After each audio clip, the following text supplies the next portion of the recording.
Now, today we celebrate the feast of Saint Bernard, Saint Bernard of Clairvaux, a well-known saint. He was born in the year 1090, and he died in the year 1153.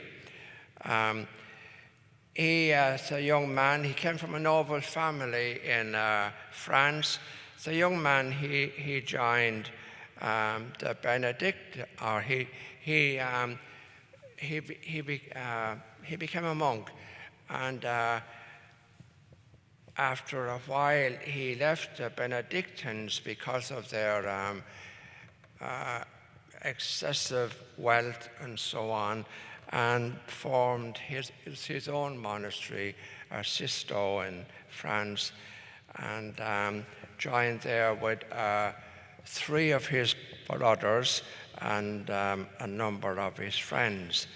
And then as that monastery began to grow, he was sent out to found another monastery, which he did at Clairvaux in France, and there spent the rest of his life. And from Clairvaux, a number of monasteries were founded, and so 360 throughout the world, and are known today as the Cistercians. So that's a little bit about St. Bernard. Also was a man, great preacher, and spoke his mind, and also attacked the luxurious living of a lot of the clergy of his days. I don't know what kind of luxurious living they were going in for. I just hope I wouldn't have been among that lot, but I don't know, maybe I might have been. I don't think I could be accused of luxurious living. And so that's a little bit about St. Bernard. How do we make sense of the gospel this morning? Well, the gospel this morning is about nobody is outside the mercy of God. That's the gospel this morning in a nutshell. Why you got to go back to the time of St. Matthew writing this for his community, and there was a lot of division in the church between the Jewish converts and the Gentile converts, and so it was a warning that the mercy of God is open to all. Nobody is excluded.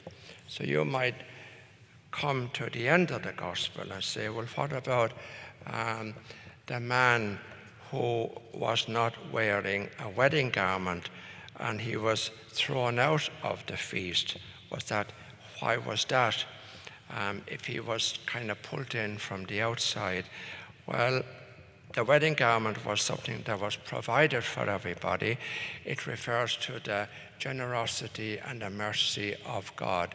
And the man without the wedding garment was somebody who refused to accept God's mercy and forgiveness, didn't want anything to do with it. That would be an explanation of the wedding garment. So I often thought that was unfair, but now that I understand it a bit better, it does make sense. So again, to never regard yourself, no matter what you have done, and don't carry around guilt and shame about anything that has happened in your life. God is more than willing to forgive you.